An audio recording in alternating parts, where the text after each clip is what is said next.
Hello, welcome in के study plus. तो आज इस वीडियो में हम जो आपकी एनसीईआरटी के मिसलेनियस एग्जांपल्स हैं, यानी एग्जांपल नंबर 11 से लेकर 16, चैप्टर नंबर 9 के चैप्टर का नाम है स्ट्रेट लाइंस। ठीक है, तो इनका सॉल्यूशन यहाँ पे हम देखने वाले हैं और इससे पहले के वीडियोस के लिंक इस वीडियो के डिस्क्रिप्शन में है, वहाँ से आप उनको देख सकते हैं। तो शुरुआत करते हैं भैया एग्जाम्पल नंबर 11 से। देखो, जो एग्जाम्पल नंबर 11 है, ठीक है, इसमें बोला गया है if the lines this this and this are concurrent find the value of k. मतलब कि तीन लाइंस हमें दी गई हैं या उनकी इक्वेशंस दी गई है। अगर ये लाइंस कॉन्करेंट हैं तो हमें के की वैल्यू निकालनी है। तो सबसे पहले आपको समझना होगा कि भैया कॉन्करेंट का मतलब क्या होता है। तो कॉन्करेंट लाइंस का क्या मतलब है कि ऐसी दो से ज़्यादा लाइंस जो एक ही पॉइंट पे इंटरसेक्ट करें। जैसे कि यहाँ पे तीन लाइंस है ना, तो ये तीनों लाइंस अगर एक ही पॉइंट पे इंटरसेक्ट करती हैं या एक ही पॉइंट से होके जाती हैं तो इनको हम बोलेंगे कॉन्करेंट लाइन।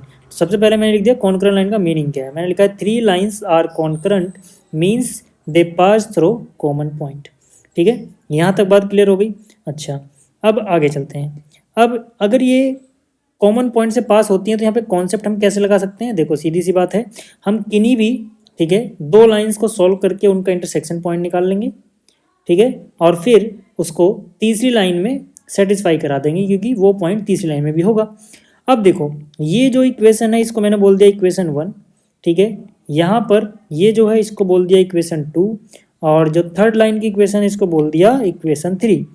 अब हमें के की वैल्यू निकालनी है। देखो, सेकंड लाइन में, ठीक है, के आ रहा है तो इसको भी रहने दो। इन दोनों को सोल्व कर लो। इन दोनों को सोल्व करोगे तो इनका इंटरसेक्शन पॉइंट मिल जाएगा, इसमें पुट करोगे के की वैल्यू आ जाएगी। तो सोल्व करना बहुत आसान है यार। देखो, हमें कुछ मेहनत भी नहीं करनी पड़ेगी। यहाँ पे प्लस वाई है, यहाँ पे माइनस वाई है। ठीक है, इक्वेशन 1 और इक्वेशन 3 को ऐड कर दो। इक्वेशन 1 और 3 को ऐड करोगे जैसे ही, तो plus y minus y cancel, 3x और 2x हो गया 5x। ठीक है, -3 -2 -5 उधर जाएगा +5, यानी 5x इक्वल टू 5, तो x इक्वल टू 1। अब जैसे ही आपके पास x की वैल्यू भैया आ गई 1, किसी में भी पुट कर दो। मान लो यहाँ पर फर्स्ट इक्वेशन में x की जगह 1 पुट कर देते हैं। तो फर्स्ट इक्वेशन है 2x + y - 3 इक्वल टू 0, यहाँ पे उतार लिया फ्रॉम इक्वेशन 1। x की जगह 1 पुट किया, x की जगह 1 आ गया, y की जगह y, इसकी जगह यही रहेगा। 2 1 जा 2 -3 -1 होगा, -1 उधर जाएगा +1, तो यानी कि y इधर रह जाएगा +1 इधर, तो y की वैल्यू आ गई +1। कहने का क्या मतलब हुआ, कहने का ये मतलब हुआ कि ये जो पॉइंट है, ठीक है, देखो लाइन 1 और लाइन 3, लाइन 1 ये रहा, लाइन 3 ये रहा, इनका इंटरसेक्शन जो आया है वो x1 y1, यानी कि 1,1 इंटरसेक्शन पॉइंट है। अब ये 1,1 इस लाइन पे भी तो है, लाइन 2 पे भी तो है।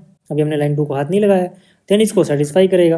तो इसी बात को यहाँ पे लिखा हुआ है, so intersection point of two lines is 1,1 and it will satisfy the third line, या यूँ कह लो कि it will satisfy the second line, क्योंकि थर्ड लाइन को तो हम सोल्व करके आ चुके हैं ना, तो सेकेंड लाइन लिख देता हूँ मैं यहाँ पे। ठीक है, क्योंकि अभी सेकेंड लाइन में सेटिस्फाई कराएंगे इसको। तो सेकेंड लाइन की इक्वेशन है 5x + ky - 3 इक्वल टू 0। तो यहाँ पे उतार लिया 5x + ky - 3 इक्वल टू 0। यहाँ पे x की जगह 1 पुट कर दिया, y की जगह 1 पुट कर दिया, क्योंकि 1 1 इसको भी सेटिस्फाई करेगा। ठीक है, जैसे इतना किया तो 5 1 जा 5 हुआ, k 1 जा k हो गया -3। ठीक है, तो यहाँ से 5 - 3 कितना हो जाएगा, 2 हो जाएगा, 2 उधर जाएगा -2, यानी k की वैल्यू आ गई -2। ठीक है, तो उम्मीद कर रहा हूँ कि आपको ये क्वेश्चन समझ में आ गया होगा, कॉन्करेंट लाइंस का मतलब समझ में आ गया होगा। चलिए बात करते हैं क्वेश्चन नंबर 12 की। क्वेश्चन नंबर 12 है, या एग्जाम्पल नंबर 12 है। इसमें बोला गया है find the distance of line this from the point this measured along the line making an angle of 135 degree with the positive x axis. क्या मतलब हुआ, ध्यान से देखो। पहली बात तो कि अपने पास एक लाइन है 4x - y = 0। आप यहाँ पर देखोगे अगर, ठीक है, तो ये है 4x - y = 0। ठीक है, ये लाइन हमने बना ली अंदाजे से। ठीक है, देखो, क्योंकि यहाँ पर देखो जो कांस्टेंट पार्ट है y = mx + c में, तो c 0 आएगा, इसका मतलब ये ओरिजिन से होके जा रही है। ठीक है, अब इस लाइन का डिस्टेंस 4,1 से बताना है। तो मान लो कहीं यहाँ पे, ठीक है ना, 1 2 3 4 और y1, तो 4,1 कहीं ना कहीं यहाँ पे होगा। तो इस पॉइंट का डिस्टेंस इस लाइन से बताना है। अब देखो, अगर परपेंडिकुलर डिस्टेंस की बात करते तो हो सकता था कहीं और से जाते, लेकिन इस पॉइंट का इस लाइन से इस बार परपेंडिकुलर डिस्टेंस नहीं निकालना है। कहानी में थोड़ा सा ट्विस्ट है कि जो डिस्टेंस निकालना है वो मेजर कैसे किया जाता है। जो डिस्टेंस है वो मेजर किया जाता है along line making an angle of 135 degree with the positive x axis. मतलब आपको जो डिस्टेंस नापना है वो एक लाइन के सीध में नापना है, और वो लाइन कौन सी लाइन है, जो पॉजिटिव एक्स एक्सिस के साथ क्या बना रही है, 135 डिग्री का एंगल। ठीक है, तो हम क्या करेंगे, हम एक लाइन बनाएंगे जो 4,1 से होती हुई जाएगी 135 के डिग्री पे। ठीक है, और इसी लाइन के अलोंग, ठीक है, इसी लाइन के अलोंग, मतलब इस लाइन के अलोंग और इस लाइन के अलोंग इस लाइन का डिस्टेंस इस पॉइंट से निकालना है। तो अब बताओ, ये पॉइंट देखो 4,1 ये रहा जिसकी बात करे थे, ये लाइन ये रही, और इसके अलोंग डिस्टेंस नापोगे तो इतना ही तो डिस्टेंस आएगा। मतलब ये जो ग्रीन से मैंने हाईलाइट कर रखा है इतना ही डिस्टेंस आएगा ना इस पॉइंट का, इस लाइन से इस लाइन के अलोंग। यानी कि मुझे सीधी सीधी बात है ए बी निकालना है। क्वेश्चन समझ में आ गया अगर, तो हम यहाँ से कह सकते हैं कि भैया अगर क्वेश्चन समझ में आ गया समझ लो आधा काम हो गया। अब आगे बात करते हैं। ठीक है, अब हम यहाँ पे कॉन्सेप्ट क्या लगाने वाले हैं वो पहले सुन लो, फिर सॉल्व करता हूँ मैं। कॉन्सेप्ट ये लगेगा साहब कि अगर मैं किसी तरह से इनका इंटरसेक्शन पॉइंट ये पता कर लूँ तो फिर तो क्वेश्चन नकली हो गया, क्लास 10th का क्वेश्चन बन गया कि भाई अगर आपको ये पॉइंट पता लग जाए, एक पॉइंट पता है, दो पॉइंट के बीच का डिस्टेंस ही तो रह जाएगा फिर। तो मतलब मुझे किसी तरह से बी पॉइंट जिसको मैं बोल रहा हूँ उसका क्या निकालना है, कोऑर्डिनेट निकाल लेना है। जैसे ही पता लगेगा, दो पॉइंट पता है, डिस्टेंस पता है, समझो। ठीक है, अब मुझे इसका इंटरसेक्शन कैसे मिलेगा, देखो इस लाइन की इक्वेशन मेरे पास है, अगर मैं किसी तरह से इस लाइन का जिसको मैं L1 बोल रहा हूँ इसकी भी इक्वेशन निकाल लूँ, तो जैसे ही इसकी इक्वेशन निकलेगी दोनों को सॉल्व करके इनका इंटरसेक्शन पॉइंट आ जाएगा। अब इस लाइन का इंटरसेक्शन निकालना आसान है क्योंकि ये लाइन जिस पॉइंट से पास कर रही है वो है 4,1, और इसका स्लोप हम निकाल सकते हैं इस एंगल की मदद से। समझ में आ गया? तो चलो, यानी कि मैंने कहा let the intersection point of two lines is B, यानी दोनों का इंटरसेक्शन पॉइंट बी है, and we have to find पहले ए बी, यानी कि ए बी का डिस्टेंस निकालना है। लेकिन ये डायरेक्ट निकलेगा नहीं, उसके लिए पहले इसकी इक्वेशन निकालनी पड़ेगी। इसकी इक्वेशन निकालने के लिए पहले इसका स्लोप निकालना पड़ेगा। इसके स्लोप को m1 बोल देते हैं। तो मैंने कहा slope of line 1 is m1, जो कि होगा tan थीटा, और tan 135 क्योंकि थीटा 135 डिग्री है। अब tan 135 को आप लिख सकते हो tan 90 plus theta. tan 90 plus theta होता है माइनस कॉट थीटा, क्योंकि 90 पे है तो चेंज होगा, 90 प्लस थीटा सेकंड में गया, सेकंड में tan नेगेटिव होता है तो ये जो आएगा ये नेगेटिव आएगा। ठीक है, अब कोट 45 एक होता है, आगे माइनस लगा हुआ है। अगर आपको डायरेक्ट याद है tan 135 माइनस एक होता है, डायरेक्ट लिख दो यार, इतना चलेगा। ठीक है, तो इसका स्लोप पता लग गया और ये 4,1 से पास करता है ये पता लग गया, तो लाइन 1 की इक्वेशन निकल जाएगी। अब मैंने कहा इक्वेशन ऑफ लाइन 1 क्या हो जाएगा, y minus y one equal to m1 x minus x1। ठीक है, तो ये देखो ये जो 4 है ये x1 और ये जो 1 है ये y1 का काम करेंगे। तो y माइनस y1, y1 कितना है 1, तो y minus y1 is equal to m x minus m x1। ठीक है, तो m की वैल्यू कितनी है -1 और x1 की वैल्यू कितनी है, देखो यहाँ पे 4। ठीक है, जैसे ही इसको सॉल्व करोगे तो देखो -1 इंटू एक्स माइनस एक्स इधर आएगा प्लस एक्स, और ये y इधर प्लस में है। ठीक है, -1 इंटू -4 +4, और -1 इधर जाएगा +1, +4 +1 +5। तो यहाँ से x plus y equal to +5 आ गया। ये क्या चीज़ है, ये है इक्वेशन ऑफ लाइन 1।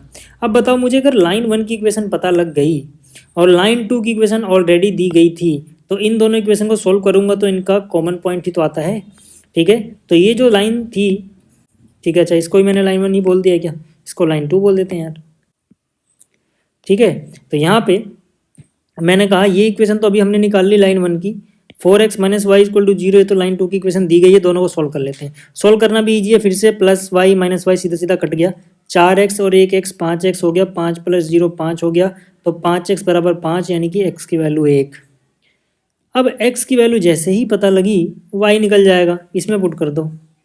ठीक है, ये क्या है, x plus y equal to 5, यहाँ पे उतारा, x की जगह पे 1 रख दिया, x की जगह 1 रखोगे 1 जाएगा माइनस में, यानी कि y बराबर 5 - 1 यानी कि 4, तो y बराबर 4 आ गया।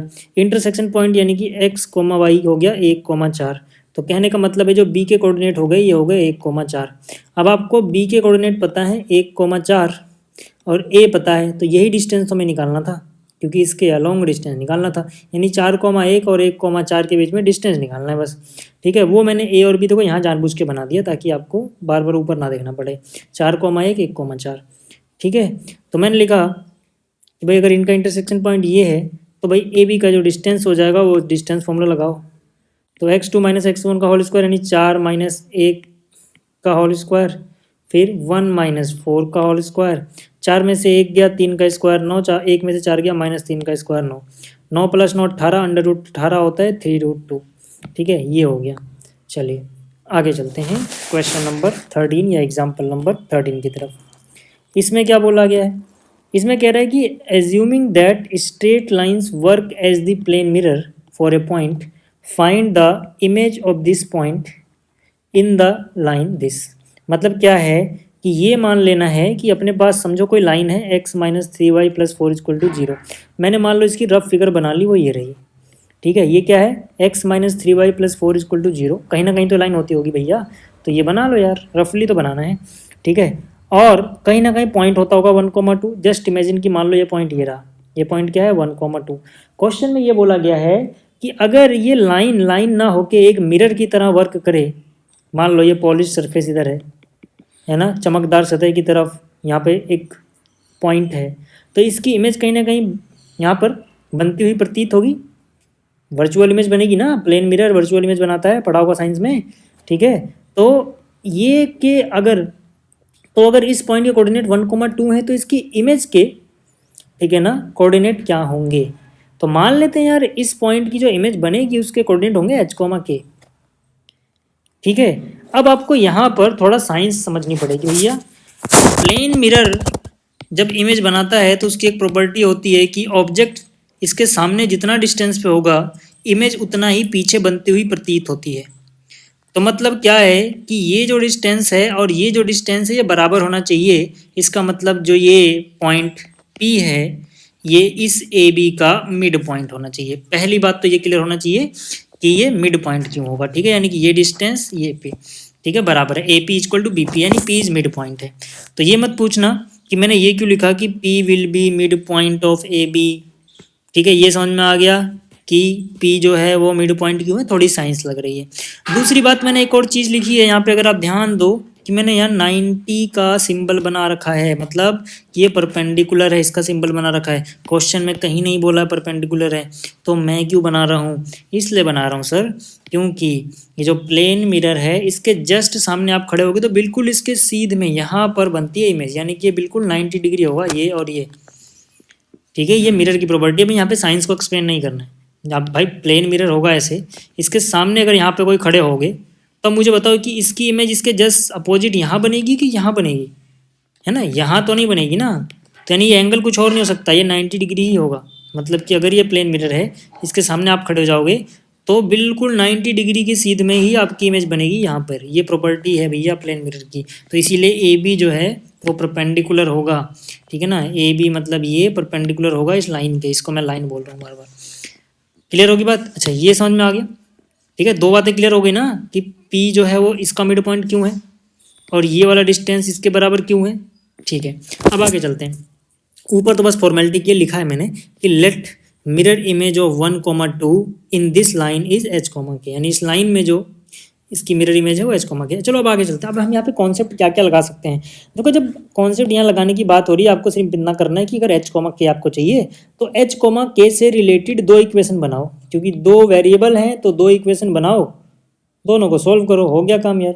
अब दो कैसे बनाएं, तो एक तो सीधा सीधा दिख रहा है क्या कि जो अपने पास गिवन लाइन है, जो अपने पास गिवन लाइन है, अगर मैं इस गिवन लाइन का स्लोप निकाल लूँ, मान लो इस गिवन लाइन का स्लोप m1 है तो इसका भी कुछ ना कुछ स्लोप होगा, ये स्लोप हो गया m2। अब क्योंकि ये परपेंडिकुलर है तो m1 × m2 - 1 करके आएगा, तो वहाँ से h, k में एक इक्वेशन बन जाएगी, है ना। तो पहले इसका स्लोप निकाल लेते हैं। तो ये लाइन अपने पास है x - 3y + 4 = 0, है ना। तो यहाँ से -3y क्या हो जाएगा, x उधर जाएगा -x में, 4 उधर जाएगा -4 में, -3 से डिवाइड कर दोगे तो ये हो जाएगा x/3, ये हो जाएगा 4/3। ठीक है, इसको कंपेयर कर लोगे अगर y = mx + c से, तो m क्या हो जाएगा, x का कोफिशिएंट कितना दिख रहा है 1/3, तो यानी इसका स्लोप हो गया 1/3। अब जैसे ही इसका स्लोप इस लाइन का स्लोप जो कि m1 बोला मैंने, ठीक है ना, इस लाइन का स्लोप m1 बोला मैंने, ये जैसे ही अपने पास आ गया 1/3। ठीक है, तो AB के स्लोप को चलो बोल देते हैं m2। अब m1 × m2 कितना हो जाएगा -1, क्योंकि ये परपेंडिकुलर है आपस में, ये लाइन और ये लाइन। ठीक है, लाइन सेगमेंट ये वाला। ठीक है, तो m1 × m2 -1 हुआ, m1 की वैल्यू 1/3 पुट करी और m2 की वैल्यू क्या पुट करोगे साहब? m2 की वैल्यू कैसे, देखो इस लाइन का या लाइन सेगमेंट का स्लोप कैसे निकाल सकते हो? इसको निकाल सकते हो y2 माइनस y1, y2 कितना है k, y1 कितना है 2, तो k माइनस 2 हो गया। x2 माइनस x1, x2 कितना है h, x1 कितना है 1, ठीक है। तो भैया यहाँ से हमने 2 पॉइंट पता थे तो स्लोप इसका निकल जाएगा ना, m2 निकल गया और m1 ऑलरेडी अपने पास 1/3 आ गया, बराबर में लिख दो -1, ठीक। अब यहाँ से 1 से गुणा करोगे k माइनस 2 को तो कोई फ़र्क नहीं पड़ना, यहाँ से करोगे तो 3h माइनस 3 जो कि उधर 1 से मल्टीप्लाई होगा, तो यहाँ से देखो एक बार मैं कर रहा हूँ 3 इंटू एच 3h, उधर गया माइनस से -3h, 3 इंटू में -1 -3, -3 इंटू -1 +3, ठीक है। -3h इधर लाओगे प्लस में आ जाएगा, -3h प्लस में आ गया, k अपनी जगह है, -2 उधर गया +5, तो k plus 3h equal to 5, k और h में एक इक्वेशन बन गई। अब अगर मेरे पास जैसे कि यहाँ पर k और h में एक इक्वेशन बनी है, k और h में एक और इक्वेशन आ जाए तो बस 2 इक्वेशन 2 वेरिएबल हो गया काम। तो अब दूसरा मैं इक्वेशन कहाँ से बनाऊँ? चलो बार बार इसको यार देखना पड़ रहा है, ऊपर जा जाके मैं क्या करता हूँ, कॉपी कर लेता हूँ, ठीक है, और फिर इसको पेस्ट कर देंगे यहाँ पर, यहीं पेस्ट ही कर देता हूँ, कुछ छोटा कर लेंगे और ओहो ये भी आ गया, चलो इसको हटाते हैं, ठीक है। अब देखो अब मैं क्या कर रहा हूँ, मैं एक दूसरी इक्वेशन चाहता हूँ h कोमा k में। दूसरी इक्वेशन कैसे मिल सकती है, ध्यान से देखो, ये जो पॉइंट है पॉइंट P, क्या ये इस लाइन पे लाई करता है? बिल्कुल। तो इसके जो भी कोऑर्डिनेट होंगे x y, क्या वो इस लाइन को सेटिस्फाई करेंगे? बिल्कुल। क्या जो इसके कोऑर्डिनेट है उसमें मैं h कोमा k को इन्वॉल्व कर सकता हूँ? बिल्कुल। क्यों? क्योंकि जो P है वो AB का मिड पॉइंट है ना। तो P का x क्या हो जाएगा, दिस x प्लस कर दो डिवाइड बाई 2, यानी कि h plus 1 divide by 2x coordinate हो गया, h इन्वॉल्व हो गया। और इस P का जो y होगा वो क्या हो जाएगा, ये प्लस ये divide by 2 by mid point formula. तो हम कहेंगे कोऑर्डिनेट ऑफ P क्या हो जाएगा, कोऑर्डिनेट ऑफ दिस पॉइंट यानी P क्या हो जाएगा, ठीक है, क्योंकि ये इसका मिड पॉइंट है तो x1 x2 यानी कि h प्लस 1 डिवाइड बाई 2, और इस P का y क्या हो जाएगा, y1 y2 डिवाइड बाई 2 यानी कि k plus 2 divide by 2, mid point formula से निकल गया। अब ये जो पॉइंट है पॉइंट P, क्योंकि इस लाइन पे लाई करता है तो इसको सेटिस्फाई करेगा। हम बोलेंगे P lies on this line, so it will satisfy it, मतलब x की जगह देखो, x की जगह ये पुट करो h प्लस 1 डिवाइड बाई 2, -3 है लिख दो, फिर है y की जगह क्या है k प्लस 2 डिवाइड बाई 2, ठीक है, +4 को उस तरफ शिफ्ट करो -4 में, ठीक है भैया। अब देखो यार इसके नीचे 2 इसके नीचे 2, दोनों के नीचे 2 है ना, तो एलसीएम तो सेम ही है, कोई फर्क नहीं पड़ना। नीचे एलसीएम 2 है, 2 उधर जाएगा, -4 8 बन जाएगा, और यहाँ पे क्या हो जाएगा h प्लस 1 अपनी जगह, -3 इंटू के -3 के -3 इंटू 2 -6। आगे बात समझ में, ठीक है। h -3 के यहीं पे रहने दो, -6 प्लस 1 -5, -5 उधर जाएगा +5, -8 प्लस 5 -3। क्लियर हो गई बात। अब यानी कि h और k में एक और इक्वेशन मिल गई, ठीक है ना, h और k में एक और इक्वेशन मिल गई, और आप ऊपर देखोगे h k में एक इक्वेशन पहले से है, इनको सॉल्व कर लो, कोई भी मेथड लगा लो। मान लो मैं यहाँ से h की वैल्यू निकाल लेता हूँ, तो h की वैल्यू -3 के कहाँ जाएगा, प्लस में, तो h की वैल्यू आ गई -3 प्लस 3k, ठीक। इसको पुट कर दो इक्वेशन 1 में, तो यानी कि यहाँ पर इस इक्वेशन को, ठीक है, जो यहाँ पर है k plus 3h equal to 5, ये उतारा फ्रॉम इक्वेशन 1, और यहाँ पे h की वैल्यू ये पुट कर दी, ठीक है। तो k की जगह k रहा, 3 की जगह 3 रहा, h जो है बस उसकी जगह ये वैल्यू आ गई। इसको सॉल्व कर लो यार, ठीक है, ध्यान से देखो, पहले k की बात कर लेते हैं। 3 इंटू 3k क्या हो जाएगा, 9k, 9k प्लस के हो जाएगा 10k, ठीक। फिर 3 3 जा 9, माइनस का 9, -9 हो जाएगा प्लस में 5 प्लस 9 हो जाएगा 14, ठीक है। तो यहाँ से 2 से काटोगे 2 7 जा 2 5 जा, यानी 7/5 हो जाएगी k की वैल्यू। अब जैसे ही k पता लग गया, इस इक्वेशन को दोबारा उतारो यहाँ पर, ठीक है, और इसमें k की वैल्यू रख दो, तो यानी k की वैल्यू रख दो 7/5, तो कितना हो जाएगा देखो, 3 7 जा 21, 5 3 जा -15 यहाँ आ गया, -15 प्लस 21 यानी कि प्लस का 6 डिवाइड बाई 5, तो 6/5 आ गया। हमें निकालना था h कोमा k, यानी जो मिरर इमेज थी उसी को h कोमा k बोला था। h कितना आया 6/5, कोमा k कितना आया 7/5, निकल गए भैया मिरर इमेज। आगे चलते हैं, अगला क्वेश्चन देखो। एग्जाम्पल नंबर 14 है। एग्जाम्पल नंबर 14 में क्या कहा कि show that the area of A triangle formed by the lines this and this is this. मतलब क्या है कि 3 लाइन की इक्वेशन दी गई हैं, ध्यान से देखना।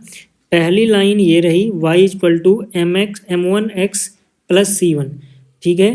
तो पहली लाइन की इक्वेशन देखो मैंने यहाँ बना दी, ठीक, ये लाइन 1 हो गई। दूसरी लाइन देखोगे तो ये है y equal to m2x plus c2, तो यहाँ से देखो ये हो गई अपनी इक्वेशन 2। क्लियर हो गई बात। फिर तीसरी लाइन देखोगे तो x इक्वल टू 0 है, तो x इक्वल टू 0 एक थर्ड लाइन हो गई, ठीक है। तो 3 लाइंस हैं। अब भैया 3 लाइन जब काटेंगी तो एक ट्रायंगल बनेगा, उसी ट्रायंगल का एरिया निकालने को बोला है, कहा है कि एरिया जो होगा वो इतना होगा, 100 करो। तो ठीक है, पहले बना लेते हैं एक्स एक्सिस समझने के लिए इसको, और फिर वाई एक्सिस, है ना, रफ डायग्राम बनाते हैं। अब मुझे एक बात बताओ, एक्स इक्वल टू 0 तो जाना पहचाना लग रहा होगा।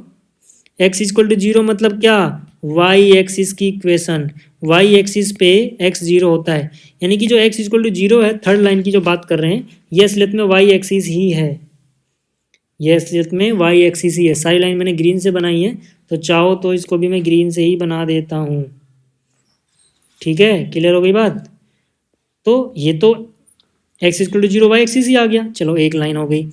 अब दूसरी लाइन, मान लो एक लाइन यहाँ से जा रही थी, दूसरी लाइन यहाँ से जा रही थी, ये y equal to m1x c1, y equal to m1x c1, यानी इस लाइन का y इंटरसेप्ट कितना है, c है। बस y इंटरसेप्ट सोचो, क्योंकि ये y एक्सिस है, तो ये y के साथ कैसे इंटरसेक्ट करेगा, बस ये सोच लो यार, ये तो डायरेक्ट पता लग रहा है कि x की वैल्यू 0 पुट कर दो। इन दोनों को सोल्व करने के लिए x की वैल्यू 0 पुट करोगे तो y इक्वल टू c1 हो जाएगा, यानी x 0 पे y c1 है, ऐसे भी समझ सकते हो।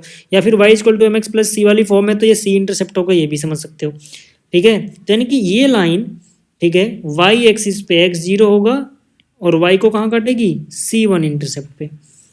तो यानी ये पॉइंट मुझे पता लग गया। अच्छा, ये पॉइंट देखो, ये वाली लाइन यानी x इक्वल टू 0 और ये वाली लाइन का इंटरसेक्शन है, ठीक है। तो यानी कि x बराबर 0 इसमें पुट कर दोगे तो y इंटरसेप्ट सीधा सीधा 2 आ जाएगा, यानी x 0 y c2, ठीक है ना। भैया मत बोलना c1 छोटा है c2 बड़ा, ऐसा कैसे पता लग रहा है, नहीं पता लग रहा, रफ डायग्राम है, ठीक है। क्लियर हो गई बात, ठीक। तो अब मेरे पास ये वाला पॉइंट आ गया, ये वाला पॉइंट आ गया। अब इन दोनों लाइंस ने यहाँ भी तो काटा, इसको मैंने पॉइंट डी बोला है, मुझे पॉइंट डी भी चाहिए। तो पॉइंट डी किन दो लाइंस का इंटरसेक्शन है, ध्यान से देखो, ये वाली लाइन यानी लाइन 1, ये वाली लाइन यानी कि लाइन 2, इन दोनों को सोल्व करूँ तो मुझे डी के एक्स और वाई मिल जाएंगे। जैसे मुझे ये वाला पॉइंट पता लगेगा, ये जो ट्रायंगल आपको दिख रहा है, ठीक है, ये जो ट्रायंगल आपको दिख रहा है, इसके तीनों पॉइंट्स का इंटरसेक्ट, मतलब तीनों वर्टिसेस का कोऑर्डिनेट पता लग जाएगा। जैसे ही इतना होगा, एरिया लगा लेंगे यार एरिया निकाल लेंगे हम, ठीक है। तो चलिए अब कैसे निकालेंगे पॉइंट डी, उसकी बात करते हैं, ठीक है। देखो ये तो पता लग गया, ये दोनों, कि एक्स इक्वल टू 0 पुट करो 1 में तो c1 आ जाएगा, एक्स इक्वल टू 0 पुट करो 2 में तो ये c2 आ जाएगा, तो 0,c1 0,c2। डी क्योंकि लाइन 1 और लाइन 2 का इंटरसेक्शन पॉइंट है, तो 1 और 2 को वैसे सॉल्व कर सकते हैं। ध्यान से देखो, इक्वेशन 2 ये रही, इक्वेशन 1 ये रही, 2 में से 1 माइनस कर दो यार सीधा सीधा, ठीक है। 2 माइनस 1, इक्वेशन 2 मैंने ऊपर उतारी, इक्वेशन 1 नीचे उतारी, माइनस कर दिया, ठीक है। निशान चेंज कर दो, y माइनस वाई 0, ठीक है। यहाँ से x कॉमन आ गया, अंदर बचेगा m2 माइनस m1 और यहाँ बचेगा c2 माइनस c1, ठीक है। अब यहाँ से इस वाली चीज़ को इधर शिफ्ट करेंगे तो ये प्लस है यहाँ, तो यह माइनस आ जाएगा, शिफ्ट हो गया, c2 माइनस c1 अपनी जगह। x की वैल्यू निकालोगे तो ये वाली चीज़ जाएगी डिवाइड में, ठीक है। तो देखो c2 माइनस c1 अपनी जगह है। अच्छा, इस माइनस को बैलेंस करने के लिए अंदर ले जाओ, तो अंदर ले जाओगे तो m1 प्लस का हो जाएगा और m2 माइनस का, इसलिए बाद में लिख दिया, माइनस की भी कहानी ख़त्म। तो यहाँ से x की वैल्यू ये आ गई, x मतलब भाई इन दोनों को सोल्व कर रहे हो, मतलब इनका इंटरसेक्शन पॉइंट की जो x है, x कोऑर्डिनेट, उसकी वैल्यू आ गई इतनी। अब इस पॉइंट का y कोऑर्डिनेट भी चाहिए, तो y निकाल लो। y कैसे निकालोगे, चाहे इस इक्वेशन में चाहे इस इक्वेशन में x की वैल्यू ये पुट कर दो, ठीक है। मान लो मैं 1 में पुट करता हूँ, सॉरी नीचे है 1, ठीक है, 1 में पुट करता हूँ, तो 1 क्या है, y equal to m1 x c1, तो यानी कि हो जाएगा m1, बस x की जगह ये x ना लिख के ये वैल्यू लिख दी m1 x c1। ठीक है, क्लियर होगी बात। अब सॉल्व कर लो यार इसे, y बराबर, ठीक है, m1 c2 ये रहा माइनस में m1 c1 ये रहा। ठीक है, अब सबके नीचे ये है, अब एलसीएम लेने के लिए इसको इससे गुणा कर दो यार, तो m1 c1 ये रहा माइनस m2 c1 ये रहा। ठीक है, और नीचे m1 माइनस m2 सबके नीचे आ जाएगा। ठीक है, अब देखोगे तो m1 c1 plus m1 c1 ये कट गया, क्या बचा m1 c2 ये रहा m2 c1 ये रहा, नीचे ये रहा। तो y पता लग गया। मतलब क्या कि जो ये पॉइंट D था इसका हमने x निकाल लिया, इसका हमने y निकाल लिया। अब ध्यान से देखना है, जो ट्रायंगल ABD है ना, ये वाला ट्रायंगल, ठीक है, इसका एरिया हमें दिखाना था कुछ, तो इसको मैं ABD को नीचे बना रहा हूँ। ठीक है, ABD को नीचे बना रहा हूँ। ठीक है, ए के कोऑर्डिनेट क्या थे 0,c2, यहाँ पे आप देख सकते हो। बी के कोऑर्डिनेट है 0,c1, यहाँ पे आप देख सकते हो। और जो डी है इसका x हमने देखो ये निकाला तो ये रहा, इसका y हमने देखो ये निकाला ये रहा।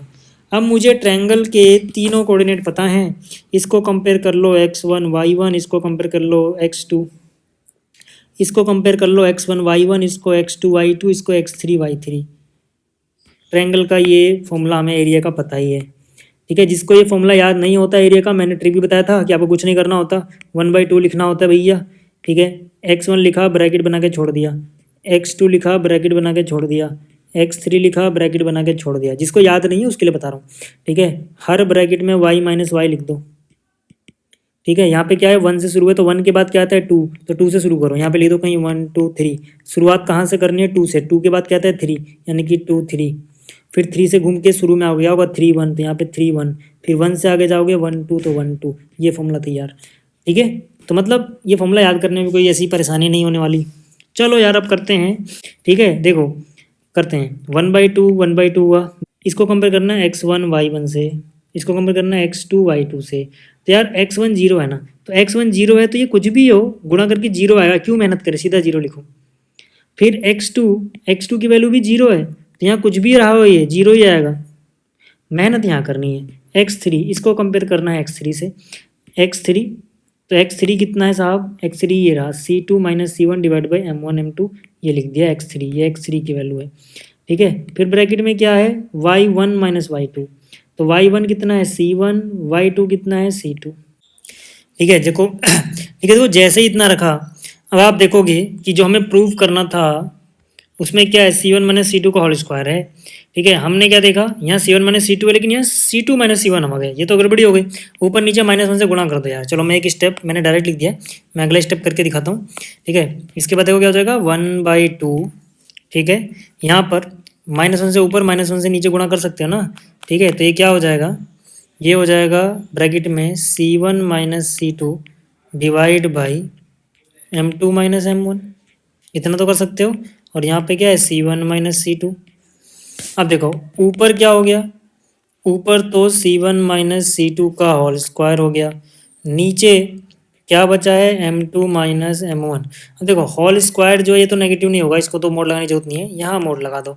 अब आप कहोगे कि यार ऊपर तो जाओ मोड लगा था, इसमें m1 माइनस m2 था, जबकि यहाँ पे तो भैया m2 माइनस m1 आ रहा है। कोई फ़र्क नहीं पड़ता, मोड के अंदर है ना, जो मोड के अंदर चीज़ें होती हैं, ठीक है, उनको आप बदल सकते हो। m2 माइनस m1 को m1 माइनस m2 लिख दो, फ़र्क नहीं पड़ता। क्यों नहीं पड़ता, क्योंकि 4 में से 3 घटाओ मोड़ लोगे तो 1 आएगा, 3 में से 4 घटाओ मोड़ लोगे तो 1 ही आएगा।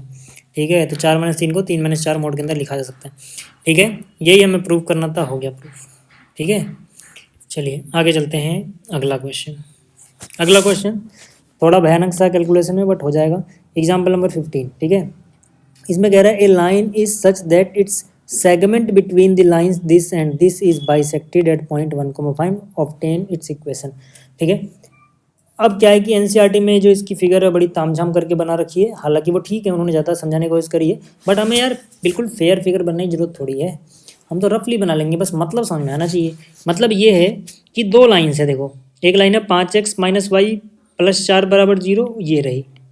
दूसरी लाइन है 3x प्लस 4y माइनस 4 बराबर 0, वो लाइन ये रही। अब कह रहा है कि इन दोनों लाइंस के बीच में कोई तीसरी लाइन है, उसका कोई सेगमेंट आता है, मतलब टुकड़ा। जैसे ये लाइन है, अब इस लाइन का एक टुकड़ा इतना बड़ा, लाइन का इतना बड़ा टुकड़ा जो मैंने हाईलाइट किया, अलग से देखो इस टुकड़े को, ठीक है, तभी मैंने हाईलाइट किया है। क्लियर होगी बात? कह रहे इस लाइन सेगमेंट की कुछ ना कुछ लेंथ होगी, तो कुछ ना कुछ मिड पॉइंट भी होगा। भाई लाइन की लेंथ इनफाइनाइट होती है ना, लेकिन मुझे बस इस सेगमेंट को देखना लाइन के, इसकी लेंथ तो फाइनाइट होगी, तो इसका कहीं ना कहीं मिड पॉइंट भी होगा। इसका मिड पॉइंट है 1,5। तो वही कह रहा है कि एक लाइन है, ठीक है, जिसका सेगमेंट इन दोनों लाइन के बीच में फंसा हुआ है और बाइसेक्ट हो जाता है 1,5 पे। तो देखो ये एक लाइन है जिसका ये सेगमेंट है जो इन दोनों लाइंस के बीच में है, और ये लाइन सेगमेंट बाइसेक्ट होता है 1,5। क्वेश्चन समझ में आ गया? हमसे बोला गया इसकी इक्वेशन निकालो, मतलब जिसका ये लाइन सेगमेंट फंसा हुआ है इनके बीच में, इसकी इक्वेशन निकालनी है। जाहिर सी बात है इन दोनों की इक्वेशन तो दी हुई है, तो निकालनी तो इसी की होगी। ठीक है, कैसे निकालेंगे ध्यान से देखना। सबसे पहली बात, जो ये लाइन का सेगमेंट था, इसके एक सिरे को मैंने ए बोल दिया, दूसरे सिरे को बी बोल दिया। जो यहाँ पर बी के कोऑर्डिनेट है उसको x1 y1 बोला, जो ए के कोऑर्डिनेट है इसको x2 y2 बोला। अब मुझे पता है कि ये जो मिड पॉइंट है ए बी का, तो मैं कहूँगा 1,5 is mid point of A B. फिर तो आसान सी बात हो गई कि जो इसका x होगा वो कैसे आएगा, x1 + x2 डिवाइड बाई 2। तो x1 + x2 डिवाइड बाई 2 करके आना चाहिए 1, मिड पॉइंट फॉर्मूला। और इसी तरह से y1 + y2 डिवाइड बाई 2 करके आना चाहिए 5। तो इसीलिए लिख दिया y1 + y2 डिवाइड बाई 2 = 5। इसको सोल्व करोगे तो x1 + x2 कितना हो जाएगा, 2 के बराबर, और 2 5 जा 10, ये y1 + y2 10। तो इसको बोल दिया इक्वेशन 1, मैं इसको हाईलाइट कर दे रहा हूँ, इसको बोल दिया इक्वेशन 1, इसको बोल दिया इक्वेशन 2। चलो इतना तो काम बन गया है ना। देखो मेरा मकसद क्या है, ध्यान से देखना, मेरा मकसद है इस लाइन की इक्वेशन निकालना। क्या इस लाइन की इक्वेशन निकालने के लिए मुझे x1 y1 x2 y2 सबको निकालने की ज़रूरत है? नहीं, मेरा काम इतने से भी चल जाएगा कि मुझे सिर्फ ये पॉइंट पता लग जाए x1 y1, तब मुझे इस लाइन पे एक पॉइंट ये पता है, दूसरा पॉइंट 1,5 पता है, एक लाइन के 2 पॉइंट पता है, 2 पॉइंट फॉर्म से इक्वेशन निकाल सकता हूँ। मतलब मुझे या तो ये पूरा पूरा पता लग जाए, ये पता है, या फिर मुझे ये पूरा पूरा पता लग जाए, ये पता है। मतलब एक पॉइंट तो पता है, कोई सा इधर वाला या इधर वाला, एक पॉइंट भी पता लग जाता है, मेरा काम बन जाएगा। मुझे ये x1 y1 x2 y2 चारों को निकालने की जरूरत नहीं है, कोई से 2 वेरिएबल x1 y1 या फिर x2 y2 निकाल लो, काम बन जाएगा। लेकिन निकालेंगे कैसे? चलो 2 इक्वेशन तो बन गई, लेकिन ये इक्वेशन सिर्फ x में है और ये सिर्फ y में है। अभी थोड़ा झोल है कहानी में, अभी हम सॉल्व नहीं कर पाएंगे इसको, ठीक है, तब हमें कुछ और दिमाग लगाना पड़ेगा। दिमाग और क्या लगा सकते हैं हम, ध्यान से देखो, मैं कहूँगा कि x1 y1 लाई करता है इस लाइन पे। ध्यान से देखो, ये जो लाइन है 5x - y + 4 वाली, क्या x1 y1 इसके ऊपर है? बिल्कुल। तो मैं कहूँगा x1 y1 इस लाइन के ऊपर है, तो इसको सेटिस्फाई करेगा। मतलब x की जगह पे x1 लिख सकते हो, y की जगह पे y1 लिख सकते हो। तो x1 y1 इसमें पुट किया तो ये इक्वेशन कुछ ऐसी नज़र आएगी, 5x1 - y1, है ना, और जो +4 था इसको राइट में शिफ्ट करोगे -4। जैसे ही इतना हुआ, क्या मैं यहाँ से किसी एक वेरिएबल की वैल्यू निकाल लूँ? चलो y1 की वैल्यू, y1 की वैल्यू क्या हो जाएगी, ठीक है, y1 की वैल्यू क्या हो जाएगी, हो जाएगी 5x1 - 4 इधर आएगा, ठीक है। जैसे ही इतना हुआ, यहाँ से y1 की वैल्यू निकाल ली, y1 की वैल्यू कितनी होगी, 5x1 + 4, है ना, y1 को इधर शिफ्ट करोगे, y1 - 4 इधर जाएगा, +4, यानी 5x1 + 4 y1 के बराबर आ जाएगा, ठीक है। तो जैसे ही यहाँ से y1 आया, ठीक है, मैं एक और चीज़ कह सकता हूँ, क्या कह सकता हूँ कि x2 y2 लाई करता है नीचे वाली लाइन पे। देखो ये जो लाइन है इस पे x2 y2 लाई करता है। अब जैसे ही इतनी बात हुई, तो मतलब ये जो 3x + 4y - 4 वाली इक्वेशन थी, इसमें मैं x2 y2 को सेटिस्फाई करा दूंगा, यानी x की जगह x2, y की जगह y2, -4 हो जाएगा +4 में। तो यहाँ से अगर मैं y2 का मान निकालूँ तो 4 अपने घर रहेगा, 3x2 माइनस में जाएगा, और फिर ये जो 4 है y के साथ वाले डिवाइड में जाएगा, यानी y2 की वैल्यू ये आ जाएगी, ठीक है। अब मैं क्या कर सकता हूँ, जो मुझे y1 मिला है, ध्यान से देखो ये, और जो मुझे y2 मिला है यानी कि ये, इनको मैं पुट कर सकता हूँ इस वाली इक्वेशन में, y1 + y2। ध्यान से देखो, थोड़ा तामझाम है यहाँ पे, थोड़ा देखना पड़ेगा आपको कैलकुलेशन में, ठीक है। y1 + y2 कितना है, 10। तो मैंने यहाँ से इक्वेशन निकाली, y1 + y2 10 है, और y1 की वैल्यू पता है 5x1 + 4, तो y1 की जगह 5x1 + 4 लिख दिया। y2 की वैल्यू पता है इतनी, तो इतना लिख दिया मैंने, y2 की जगह बराबर में है 10। यहाँ तक क्लियर हो गया होगा, ठीक है। अब करते हैं जरा, 4 × 5 20x1, 4 गुणा में 4 16 प्लस 4 माइनस 3x 2, सबके नीचे क्या आ जाएगा 4, ये 4 उधर शिफ्ट करोगे 10 गुणा 4 40 है ना, इन सब का एलसीएम 4 रहा होगा, 4 गुणा 10 40 हो गया। अब यहाँ पे आ जाओ 20x1 माइनस 3x2, ठीक है 20x1 माइनस 3x2, 16 और 4 20 हुआ, 40 में से 20 गए 20 बचा। ठीक है, अब देखो जैसे ही ये एक इक्वेशन बनी फिर मुझे याद आता है कि x1 x2 में ये एक इक्वेशन बन रही है और x1 x2 में एक दूसरी इक्वेशन मैंने शुरू में ही बना रखी है, तो x1 plus x2 equal to 2 को, ठीक है, मैं यहाँ पे उतार लेता हूँ x1 plus x2 equal to 2, ठीक है। तो मतलब एक इक्वेशन x1 x2 में ये आ गई, दूसरी ये आ गई, इनको सोल्व कर लो बस। ठीक है, तो इनको सोल्व करने के लिए मैंने क्या किया, x2 का मान यहाँ से निकाला, x2 बराबर क्या हो जाएगा, x1 जाएगा माइनस में 2 माइनस x1, ठीक है, और ये जो इक्वेशन है इसमें x2 की जगह 2 माइनस x1 लिख दिया, तो 20x1 की जगह 20x1 आया, -3 की जगह -3 आया, बस जो x2 था x2 की जगह ये 2 माइनस x1 आ गया, इज इक्वल टू 20 अपनी घर। ठीक है, तो ये 20x1 आ गया, -3 into 2 -6 minus minus plus 3x1 is equal to 20। यहाँ से 20x1 प्लस 3x1 23x1 आ गया, -6 गया प्लस में 26, तो x1 की वैल्यू आ गई 26/23। अच्छा, अब x1 पता लग गया, x2 निकालने की जरूरत नहीं है, क्यों, क्योंकि यार मुझे x1 पता लग गया ना, y1 पता लग जाए मेरा काम हो जाएगा, x2 की जरूरत ही नहीं है, क्योंकि एक पॉइंट ये पता है, एक पॉइंट ये पता लग जाएगा। ठीक है, तो y1 कैसे निकालेंगे, ठीक है, देखो यहाँ से y1 की वैल्यू है 5x1 जमा 4, तो मैं क्या करूँगा, जैसे मुझे x1 पता लगा है, मैं इक्वेशन नंबर 3 में जाऊँगा और देखूँगा यार y1 तो यहाँ से मिल सकता है x1 की मदद से, y1 है 5x1 जमा 4, तो मैं यहाँ पे आऊँगा, मैं लिखूँगा y1 इक्वल टू 5x1 जमा 4, बस x1 की वैल्यू लिख दो 26/23, सॉल्व कर लो इसे, है ना, 26 गुणे 5 130, 23 गुणे 4 92 डिवाइड बाई 23, 130 92 जोड़ा 222/23, तो मतलब x1 पता है, y1 पता है, तो b के कोऑर्डिनेट क्या थे, x1 y1, देखो ये जो चीज़ है ना, मैं इतना a और b इतना उतार ले रहा हूँ, a के कोऑर्डिनेट ये थे, b के कोऑर्डिनेट ये थे, बीच में एक पॉइंट था 1,5, ठीक है, तो यहाँ से देखो a के कोऑर्डिनेट x2 y2, b के कोऑर्डिनेट क्या थे, x1 y1, x1 की वैल्यू इतनी आ गई है, y1 की वैल्यू इतनी आ गई, लिख दिया। ठीक है, इसकी ज़रूरत भी नहीं है भाई, एक पॉइंट 1,5 पता है, दूसरा पॉइंट इतना पता है, इससे ही इक्वेशन निकल जाएगी। ठीक है, तो मैंने लिखा slope of A B, slope of A B को मैंने m बोल दिया, क्या हो जाएगा slope of A B, y2 minus y1, y2 है दिस, y1 है this, divide by x2 minus x1, x2 minus x1। ठीक है, इनको सॉल्व करोगे, 23 गुणे 5 115, 122 में से, ठीक है, 222 में से 115 घटाओगे 107/23 रहेगा, फिर 23 एकम 23, 26 में से 23 गया 3, इसके नीचे भी 23 रहेगा, 23 से 23 बैलेंस हो गया होगा, कट गया होगा। ठीक है, तो m की वैल्यू आ गई 107/3। अब यार इसका स्लोप पता है, कोई सा एक पॉइंट उठा लो, मान लो मैंने ये उठा लिया, इससे निकाल लो, है ना, स्लोप पता है, एक पॉइंट उठा लो, तो इक्वेशन ऑफ ए बी क्या हो जाएगा, y माइनस y1, y1 हो गया 5 इज इक्वल टू स्लोप है 107/3, x माइनस x1 है 1।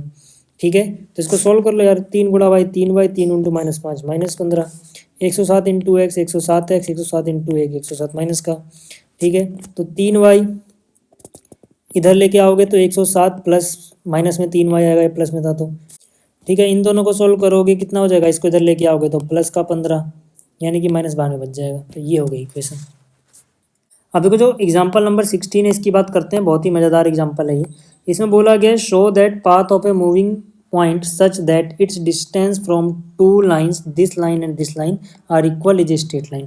कहने का क्या मतलब है कि हमें दो लाइंस दी गई हैं, देखो पहली लाइन ये रही जिसको मैंने इक्वेशन 1 बोला, दूसरी लाइन की इक्वेशन ये रही जिसको मैंने इक्वेशन 2 बोला।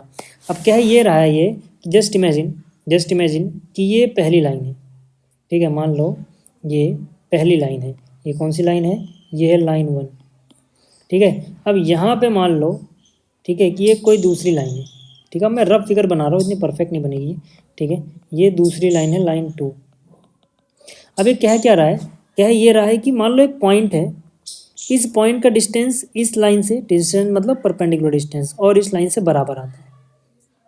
ठीक है, दोनों लाइन से इस पॉइंट का, मान लो ये पॉइंट है h, k, ठीक है, ये डिस्टेंस बराबर आता है। अब ये पॉइंट मूव करेगा, और मूव ऐसा ही करना चाहिए कि डिस्टेंस हमेशा बराबर रहे। मान लो ये पॉइंट यहाँ से चल के यहाँ गया, अब भी जो डिस्टेंस है जितना इधर उतना ही इस लाइन से आता है। ठीक है, मान लो फिर से पॉइंट यहाँ आ गया, तो जितना डिस्टेंस इधर उतना डिस्टेंस इधर। ये पॉइंट ऐसे ही मूव कर सकता है कि डिस्टेंस बराबर है, अपनी मनमानी नहीं कर सकता है पॉइंट। ऐसा नहीं कि ये पॉइंट भाग के यहाँ जाएगा और इधर डिस्टेंस ज़्यादा हो गया इधर डिस्टेंस कम हुआ, नहीं। पॉइंट मूव तो कर सकता है, लेकिन शर्त ये है कि जो इसका डिस्टेंसेस होने चाहिए ना दोनों लाइन से, वो बराबर होना चाहिए। उसी जगह पे ये मूव कर सकता है, उसी पाथ पे ये मूव कर सकता है। तो ये कह रहा है कि जो ये पॉइंट मूव करेगा ताकि इस लाइन और इस लाइन से बराबर बराबर गैप पे रहे ये, तो ये जो मूव करेगा तो ये हमेशा स्ट्रेट लाइन ही बनेगी। जो इसका पाथ होगा, जो इसका रास्ता है जहाँ जहाँ से पॉइंट चला, वो एक स्ट्रेट लाइन हो, ऐसा शो करो। क्वेश्चन समझ में आ गया? अगर आपको क्वेश्चन समझ में आया, ठीक है, कि हमें जो इसका लोकस है ना, पाथ ऑफ द पॉइंट कहाँ कहाँ से गया, मतलब इसका लोकस, वो भी एक लाइन ही दिखाना है, ठीक है। तो अब बात करते हैं इसको हम करेंगे कैसे, ठीक है। करेंगे कैसे भाई, देखो सीधी सी बात है। इसके लिए सबसे पहले तो आपको डिस्टेंस का फॉर्मूला पता होना चाहिए किसी लाइन से, ठीक है। अभी मैं इसको मिटा दे रहा हूँ, फिगर आप बना लेना चाहो तो, ठीक है, मुझे थोड़ा समझाना है, जगह चाहिए, ठीक है। तो पहली बात तो हमने ये मान लिया कि h, k ही वो मूविंग पॉइंट है जिसका डिस्टेंस लाइन 1 और लाइन 2 से इक्वल रहता है। अब डिस्टेंस फॉर्मूला आपको पता होगा कि अगर अपने पास कोई लाइन हो, ठीक है, और लाइन की फॉर्म हो ax plus b y plus c equal to 0, और ये किसी पॉइंट, ठीक है, x1 y1 से इसका परपेंडिकुलर अगर डिस्टेंस नापना हो, तो इसका परपेंडिकुलर डिस्टेंस जो होता है वो होता है d, ठीक है। x को रिप्लेस कर दो x1 से, y को रिप्लेस कर दो y1 से, यानी जिस पॉइंट से डिस्टेंस निकाल लो उसका xy। तो ax1 by को लिख दो by1 प्लस में c, और डिवाइड बाई करो a square plus b square के अंडर रूट से, है ना। ये डिस्टेंस फॉर्मूला होता है, ये मैंने आपको पढ़ाया हुआ है, ठीक है। तो ये डिस्टेंस फॉर्मूला अगर मैं यहाँ लगाऊँ साहब, तो मुझे एक बात बताओ, इसको कंपेयर कर लोगे ax plus by plus c equal to 0 से, 5 को इधर लेना ना, -5, ठीक है, कर लोगे। तो यहाँ पे x की जगह h और y की जगह k ही तो पुट होगा, क्योंकि इस लाइन का डिस्टेंस, जैसे इस लाइन का डिस्टेंस x1 y1 से नाप रहे थे, ऐसे ही इस लाइन का डिस्टेंस h, k से नाप रहे हैं। तो मतलब x की जगह h और y की जगह k हो जाएगा। तो डिस्टेंस फॉर्मूला में आ जाएगा, ठीक है, 3x की जगह h -2y की जगह यहाँ पे k, और +5 माइनस में होना चाहिए ना, क्योंकि c इस तरफ होना चाहिए, 0 उधर होता है, तो इसको चेंज कर लेना। तो ये हो गया। फिर डिवाइड बाई क्या होगा, under root a square plus b square, a की जगह 3 है, 3 का स्क्वायर 9, यहाँ पे -2 का स्क्वायर 4, तो ये आ गया। अब देखो ये डिस्टेंस आया इस लाइन का इस पॉइंट से, लेकिन इस लाइन का भी इस पॉइंट से सेम डिस्टेंस है, यानी यही डिस्टेंस बराबर होगा अगर मैं इस लाइन का डिस्टेंस यहाँ से निकालूँ। तो फिर से वही है यार, x को रिप्लेस कर दो h से, y को रिप्लेस कर दो k से, जैसे यहाँ पे x है ना, तो यहाँ से 3h2k, अच्छा +5 को इधर लाना पड़ेगा, -5, ठीक है। मोड लगाया, divide by under root a square b square, a 3 है b 2 है, तो 3 का स्क्वायर 9, b 2 का स्क्वायर 4। समझ में आ गई बात? ये रफ मतलब फॉर्मूला चाहो तो आप लिख सकते हो, रफ नहीं है, ठीक है, आप लिख लेना। अभी मैं मिटा दे रहा हूँ। अब देखो, अब यहाँ से ये कट जाएगा, तो यहाँ बचेगा मोड में ये, और यहाँ बचेगा मोड में ये। जब एक इक्वेशन में दोनों तरफ मोड हो और मोड हटाओगे तो एक तरफ प्लस माइनस लगाना होता है। तो मतलब ये वाली चीज़ यहाँ लिखी, ये वाली चीज़ यहाँ लिखी, मॉडुलस हटा दिया है इसलिए यहाँ पे प्लस माइनस आ जाएगा। तो मतलब दो केस बनेंगे, या तो ये चीज़ इसके पॉजिटिव के बराबर होगी, यानी केस 1 कि भाई ये जो चीज़ है ये इसके बराबर है, या फिर ये जो चीज़ है केस 2 में, ये जो चीज़ है ये माइनस सिंबल के साथ खुलेगी, यानी माइनस के साथ खोलोगे तो माइनस का 3h हो जाएगा, माइनस प्लस -2k हो जाएगा, और माइनस माइनस +5 हो जाएगा। यानी एक बार प्लस के साथ एक बार माइनस के साथ खोल दोगे, दोनों केस को सोल्व कर लो, हो जाएगा। तो पहले केस को अगर सोल्व करें, ठीक है, तो यहाँ से देखो 3h से 3h कैंसिल हो गया, -2k इधर 2k इधर आएगा, माइनस में -2k -4k, -5 इधर जाएगा, +5 -5 0, तो यानी कि k की वैल्यू 0 आ जाएगी, k की वैल्यू 0 आ गई केस 1 में। अच्छा केस 2 में क्या होगा, जरा एक बार इधर भी देख लेते हैं। यहाँ पे जब ये माइनस साथ खुला था, तो यहाँ से देखोगे -2k से ये कट जाएगा, 3h इधर आएगा, 3h और 3h 6h हो जाएगा, -5 + 5 10 हो जाएगा, यानी h की वैल्यू 5/3 हो जाएगी। तो दो चीज़ें आ रही हैं, या तो k बराबर 0 है, और जब k बराबर 0 है तो h पे ये डिपेंड ही नहीं कर रहा कि h क्या है, क्योंकि h देखो यहाँ से इक्वेशन में से गायब ही हो जा रहा है, ठीक है। और जब h बराबर 5/3 है तब ये k पे डिपेंड ही नहीं कर रहा, k गायब हो जा रहा है। समझ में आई बात? तो ऐसे में हम क्या बोलेंगे, हम बोलेंगे फाइनली या तो हमें k बराबर 0 मिल रहा है, ध्यान से देखना, या तो k बराबर 0 मिल रहा है और उस केस में एच पे डिपेंड नहीं कर रहा, या फिर एच बराबर 5/3 मिल रहा है, के पे डिपेंड नहीं कर रहा, के कुछ भी हो। तो जरा इसको याद करो कि जब x बराबर 0 हो और y पे डिपेंड ही ना करे, y कुछ भी हो, तो ये किसकी इक्वेशन होती है? x बराबर 0 होता है y एक्सिस की इक्वेशन। y एक्सिस क्या होता है कि स्ट्रेट लाइन ही तो होता है, हालांकि वो वर्टिकल होता है। ठीक है, तो यहाँ से हम बोल सकते हैं कि जो पॉइंट h, k है, ठीक है, इसमें जो h है वो x कोऑर्डिनेट है और जो k है वो y कोऑर्डिनेट है।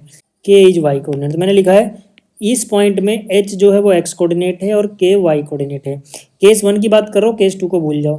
केस 1 में k बराबर 0 है, k यानी कि y, तो इसका मतलब है इसको हम बोल सकते हैं कि ये सेटिस्फाई करेगा, अगर k बराबर 0 लेते हैं सेटिस्फाई करता है जैसे y बराबर 0, y कोऑर्डिनेट 0, y कोऑर्डिनेट 0 है, x पे डिपेंड ही नहीं कर रहा, तो y कोऑर्डिनेट 0 हो, x कुछ भी हो जाए फर्क नहीं पड़ रहा।